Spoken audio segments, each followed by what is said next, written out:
Hello, my name is Smoenjala. I'm working on a world project. It is called the Golden Lifetree. It's a new path of the new age. Unites art and healing, and I call it the art of empathy. But what is the art of empathy? It is based on a deep understanding of the creation, that everything is energy and it expresses itself through frequencies. But what does that really mean? You might say, I cannot see it, I cannot grab it. Yes, you can. Look around you. Look into the mirror. Look at yourself. Look at the tree, at the bird, at the cloud, at the flower. Look at the water and sense. Sense life. So the art of empathy is teaching to communicate through sensing and feeling. It is a way to reconnect us consciously with each other, with the creation, to find back to confidence, to the compassion of our hearts. My vision is to bring this new quality of art into the world through the project of the Golden Lifetree. First came the divine idea, and then, bit by bit, I started to give it form. To days and nights of work and self-financing during the last 2 years. A few people helped me with their contribution to plant the Golden Lifetree.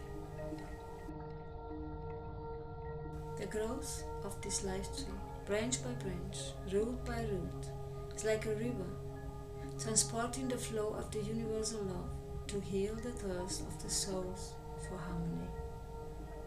And so it connects trees, forests, people, and their most sacred places, their hearts.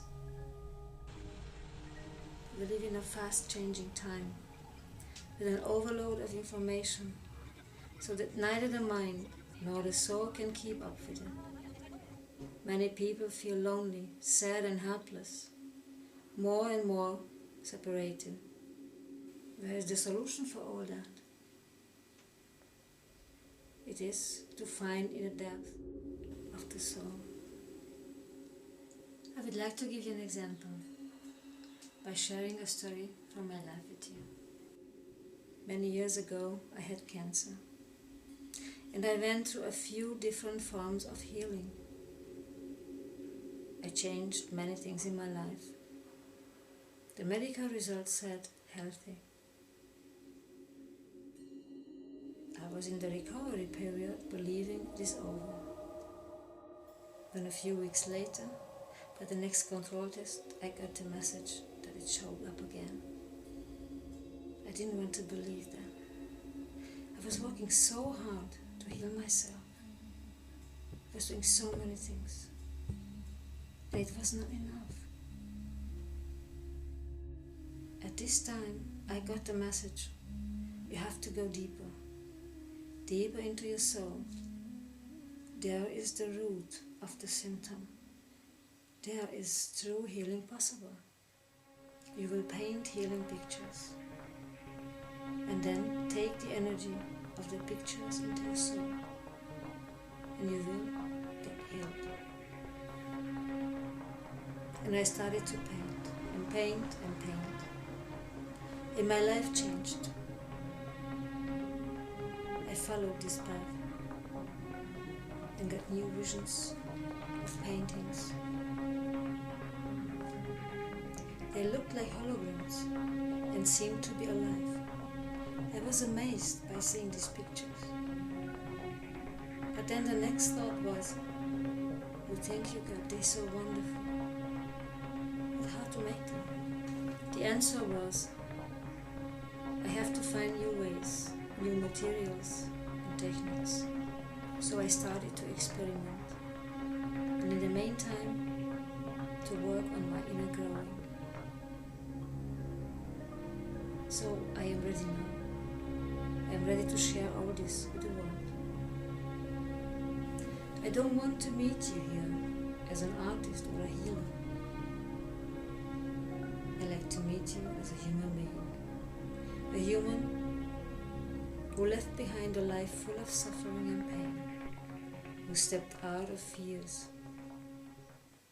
A human being who says, sister, brother, human, it is possible for all of us to take off the dark coat of the fears and let it fall behind us forever. We can replace it through deep confidence. Out of this confidence, I turn towards you with the plea, it is time now. I need your help. I need your help to bring a touch of inner freedom into the world. I don't ask you to believe me. I ask you to experience it yourself. Please, take 1 minute, only 1 minute out of your time in the silence with a painting of the Golden Lifetree, and then you decide if you want to support this project. Thank you.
A sound resonates across a plate and resonates those particles in tune with the sound.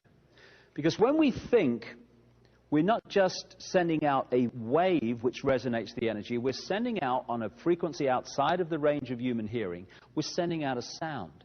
Everything is sound. When we think, a sound goes out, it resonates the energy around us to that sound. And what you're about to see are some pictures that show this happening when sound is introduced, and how sound takes random particles and turns it into astonishing form. And that's how this universe was created. In the beginning was the Word, and the Word was sound. So what you're looking at here is merely particles formed into patterns by sound. They were all over the place to start with, just in random positions on the plate. As soon as the sound appears, they form into these patterns, because everything is sound, and it is sound that turns matter and energy into form. Patterns on wings of birds and insects are all the manifestation of the sound vibrations. Every organ in our body resonates to a certain frequency.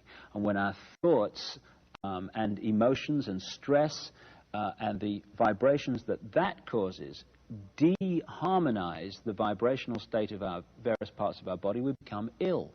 We think ourselves into illness because we're affecting the vibrational state of the body. And so every time you think and feel, you're resonating a frequency which is making the energy around you resonate to the same frequency. What you give out is what you create.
is the most receptive of the four elements.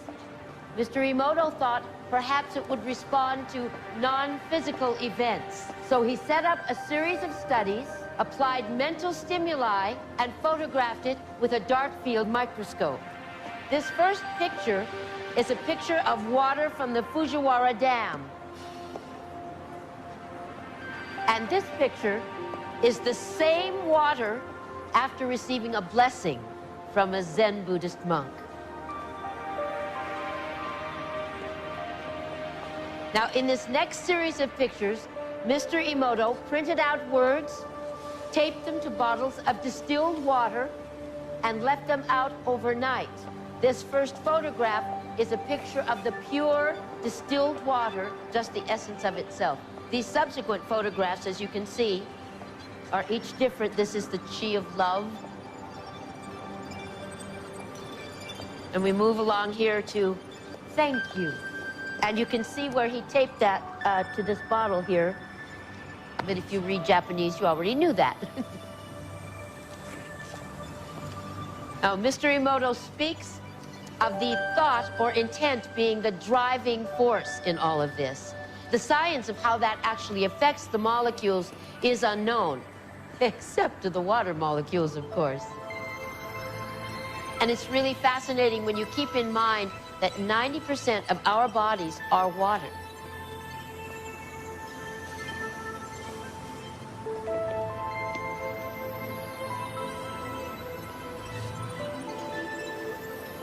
Makes you wonder, doesn't it? If thoughts can do that to water, imagine what our thoughts can do to us.